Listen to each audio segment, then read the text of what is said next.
Prayer according to Jesus. Matthew 6:5.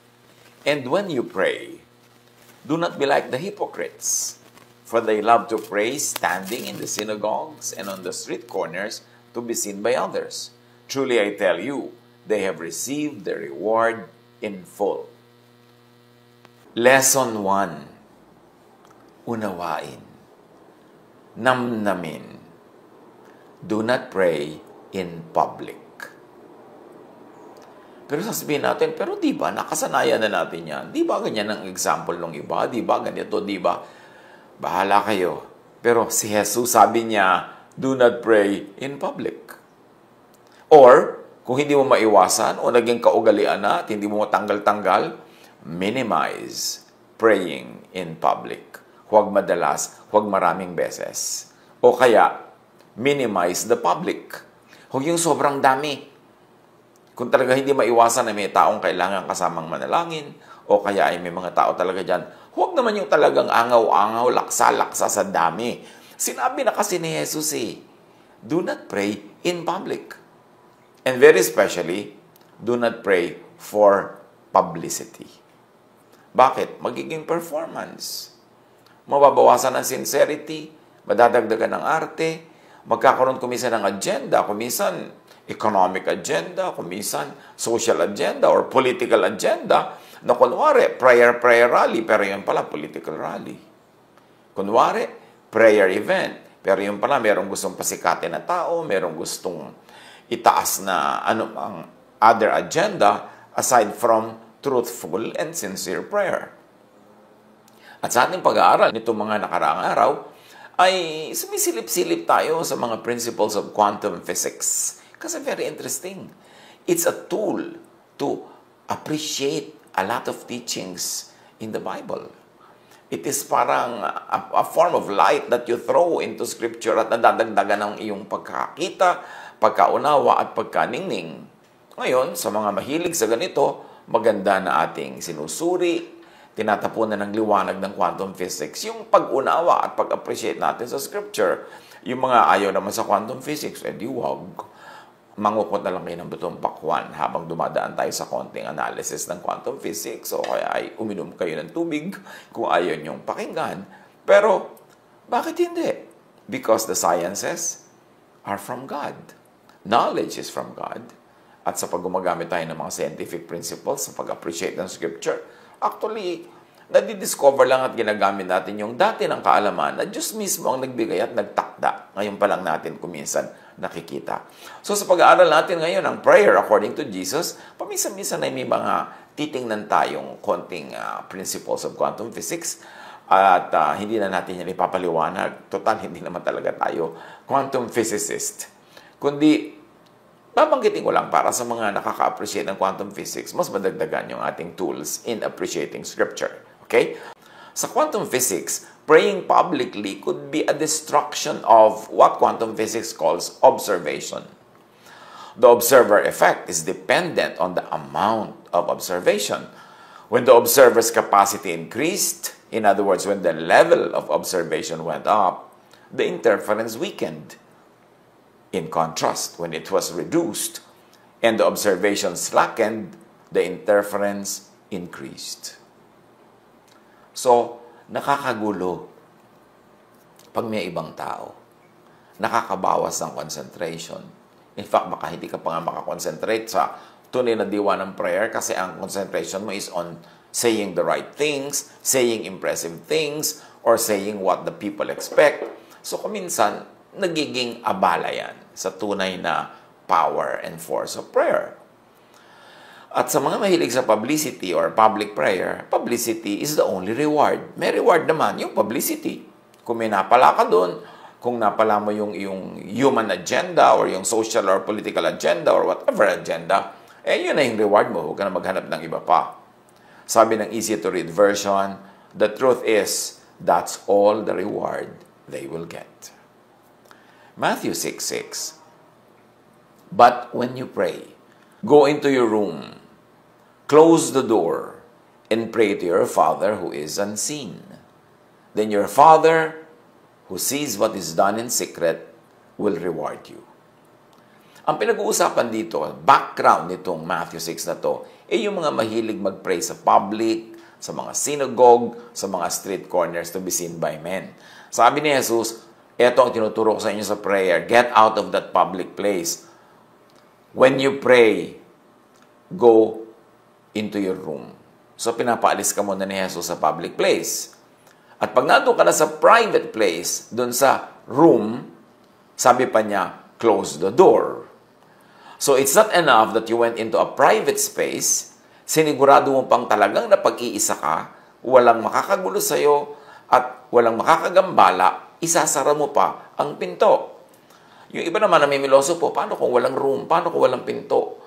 E di, anong isasara mo kung walang pinto? Anong room ang pupuntahan mo kung walang room? Ang ibig sabihin lang nun, whatever the equivalent of the room and the door, lumayo ka kung saan ka maaabala ng maraming tao, mapag-isa ka, at tiyakin mong nakapag-iisa ka talaga, dagdagan mo yung privacy mo. Kung pupunta ka man halimbawa sa garden o sa bukid o kung wala talagang lugar, ipikit mo ang mata mo, mag-isa ka manalangin kahit may mga tao, para mga hapon ang privacy sa kanila is in the mind. Nakaka-focus sila kahit maraming tao. Kasi hindi sila nakikipagtalastasan, hindi sila nakikipagkwentuhan, hindi sila nakikipag-associate sa mga tao pag may ginagawa silang mental exercises o pag-iisip o pagbubulay-bulay. Kung ano man ang equivalent nun, get out of the public place, go to a private space, and make sure that you really have privacy. Sabi niya, and pray to your Father who is unseen. In other words, it is best that nobody sees you and you don't see anyone else habang nagpe-pray ka. Kaya sinabing, your Father is unseen. So why should you be seen? Or why should you see others while you are praying? Then your Father, pagpapatuloy ng verse, who sees what is done in secret, will reward you. Marami sa atin, i-reject agad itong idea na to. Kasi may nakasanayan na tayo na paraan ng pagpe-pray. At magsaside pa tayo mga example. Bakit si ganon mag-pray? Bakit si ganyan, ganon mag-pray? Di bahala ka kung ayaw mo makinig kay Jesus. Si Jesus lang naman ang nagsasabi na, when you pray, get out of the public place, get into your room, close the door, and pray to your Father who is unseen. In other words, sabi ni Jesus, pray in your private place, in your private space. And if you don't have that physical space and place, at least in your mind, create a private space, a private time, kung saan walang masyadong makakaabala sa iyo ang mga tao. Halimbawa, marami kang household chores. Isa kang ina o ama o sino man na nagluluto, nagagawa ng mga trabaho sa bahay, umagang-umaga. Paano ka magpe-pray? Di bago gumising yung iba, magdagdag ka ng oras ng mas maagang gising, makakapag-pray ka kahit may mga kasambahay ka, tulog pa sila, meron kang private time and space kahit nandyan sila physically. Ikaw na dapat ang gumawa ng paraan kung paano ka magpag-iisa kasama ang Ama. At sabi nga, close the door. Be as private as possible. Private prayer, private spirituality is rewarded. Sa quantum physics, one of the factors of the observer effect is the intensity of observation. Sabi ng easy-to-read version, He is there in that private place. God is more easily accessible in private. Sabi ng Amplified version, but when you pray, go into your most private room, and closing the door, pray to your Father who is in secret, and your Father who sees in secret will reward you in the open. So be as private as possible. Secret prayer is rewarded openly, publicly. In other words, makikita ng lahat ang sagot ng Diyos sa iyo, ang gantimpala sa iyo, makikita ng lahat. Pero kailangan, hindi nila nakikita yung pananalangin mo. Hindi ka nila nakikita, hindi mo sila nakikita. Si Jesus ang may turo niyan. Yung gusto makipag-argue, kay Jesus kayo makipag-argue, huwag sa akin. Isa lang akong hamak na nag-e-echo, nag-share ng turo ni Jesus. Hindi ko yan turo. Turo yan ni Jesus. It's up to you. Kung gusto mo ipagpilitan yung nakasanayan mong pagpe-pray. Matthew 6:7 sa pagpapatuloy ng turo ni Jesus, how to pray. And when you pray, do not keep on babbling like pagans, for they think they will be heard because of their many words. Do not pray like unbelievers who make up with more words for lack or deficiency in knowledge of God, in faith in God. So, in other words, sabi ni Jesus, when you pray, don't use many words. Don't use more words than needed or necessary. Nangyayari ba yan sa atin? Lalo pag public prayer, pag may audience, pag may nakikinig, pag may kongregasyon, pag may mga angaw-angaw na mga tao sa isang malaking-malaking park or auditorium, nangyayari ba yang do not pray with many words? Hindi ba ang tendency nga? Lalong humahaba, lalong dumadami ang sinasabi, nagiging mas dramatic, kumpleto sa drama ang mga prayer pag may audience. Kahit sa quantum physics, sinasabi, observation equals measurement, prediction, and expectation. You have to extract information from the system to affect it. Ano kinalaman ng lengthy prayers? Lengthy prayers could distract your thoughts as to what you are really expecting. Minsan sa kahabaan ng mga dasal, nakalimutan na rin nung nagdadasal ko, ano ba talaga pinagdarasal niya? Ano ba talaga ang mahalaga? Kasi kung saan-saan na nakarating. Minsan nga, pagpe-pray lang yung pagkain, nakarating na hanggang sa lahat ng food production sa Africa at sa India, yung prayer. Kasi ang dami-daming sinasabi. Sabi, let your words be few. Sabi ng easy-to-read version, and when you pray, don't be like the people who don't know God. They say the same things again and again. They think that if they say it enough, their God will hear them. They mistakenly think that reward is in volume of prayer. Huwag daw tularan ng mga tunay na hindi nakakapakilala sa Diyos. Naakala nila nadadaan sa dami ng salita, sa haba ng dasal, sa drama. Do not be repetitious for merit. Hindi mali na mag-ulit ng prayer kung talagang marubdob sa yung dibdib. Talagang gusto mong ulitin dahil sincere ka sa pag-ulit. Ang point dito, huwag mong ulitin just for the sake ng iniisip mo na sa kadamihan ng ulit, nagka-point ka na tuloy, maririnig na yung prayer mo. Hindi ipinagbabawal na ulitin kung sincere. Ang sinasabi, huwag mong ulitin ng ulitin, thinking na sa kauulit mo, nagkaka-points ka. The CEV, when you pray, don't talk on and on as people who don't know God. They think God likes to hear long prayers. In other words, they mistakenly think that God likes to hear long prayers.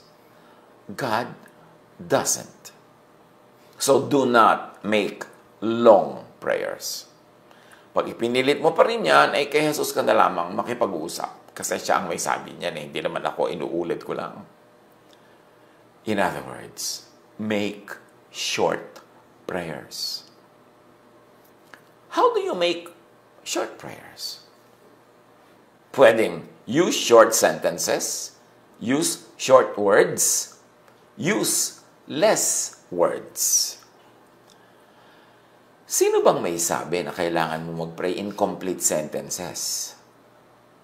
Well, pag may public, pag may ibang nakikinig, baka hindi maintindihan ang prayer mo kung hindi mo i-complete ang sentence, so kailangan complete. Kaya nga sabi, huwag ka na mag-pray in public, mag-pray ka in private, you don't even need to complete the sentences. Why not? Because God knows what you need before you ask Him. Hindi mo na kailangan maging conscious kung tama ang tenses mo, ang agreement ng subject and predicate. Hindi mo na kailangang isipin kung nakaka-impress ba, malinaw ba, maganda ba ang dating ng prayer mo. Kasi walang tao, natatanggal yung kailangan mag-perform. And make short prayers. Sa quantum physics, the observer effect is affected by the focus, by the intensity of observation. Parang laser light. Nakafocus, nakakahiwa. Think, say only main words or ideas. This is already our interpretation. Bahala kayo kung paano nyo i-interpret yung make short prayers. But I think that to make short prayers, you should think or say only the main words or ideas. Pray with words or ideas only.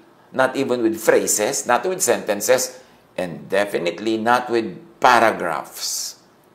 And very, very definitely not with long paragraphs. Kaya pinaka-unpopular ko minsan sa church event yung prayer meeting eh. Because many people, in their honesty, will say they find it boring. Kasi hindi boring makipag-usap sa Diyos. Pero boring makinig sa isang prayer leader na talagang parang talumpati ng 3 chapters ng No Limit Tangere ang haba ng prayer niya. Boring na makinig sa kung ano-ano mga paligoy-ligoy at mga mabulaklak na salita ng prayer leader. Kaya sabi, huwag na lang public para hindi kailangang ayusin, pagandahan, habaan para sa consumption ng audience.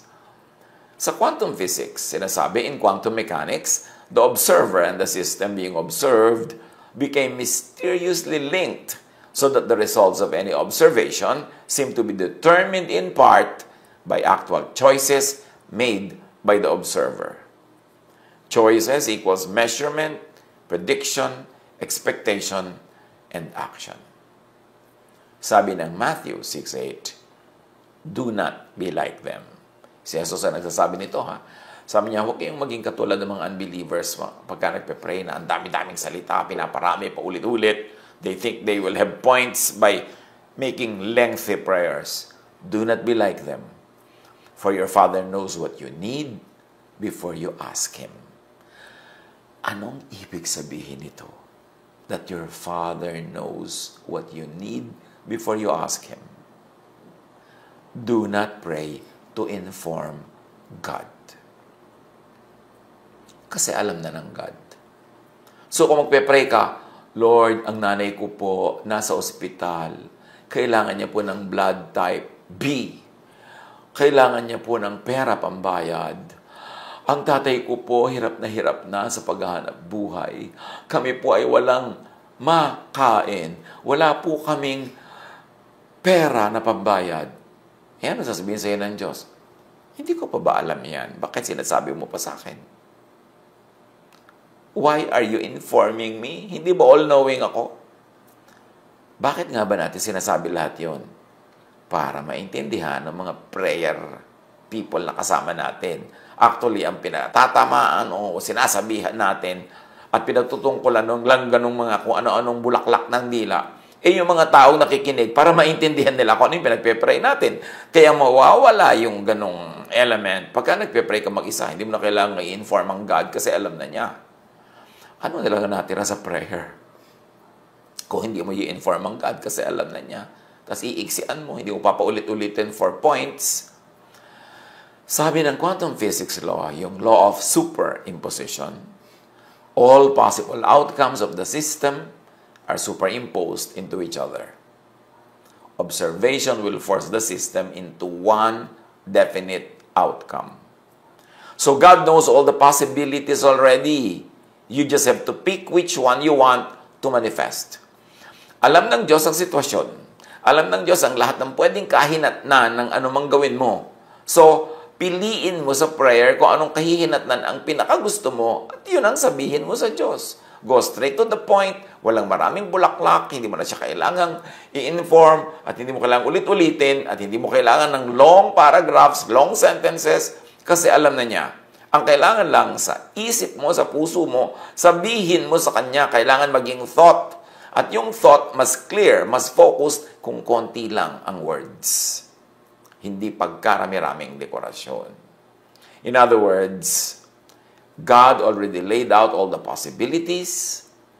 You just have to pick which one you like to manifest and you pray for it.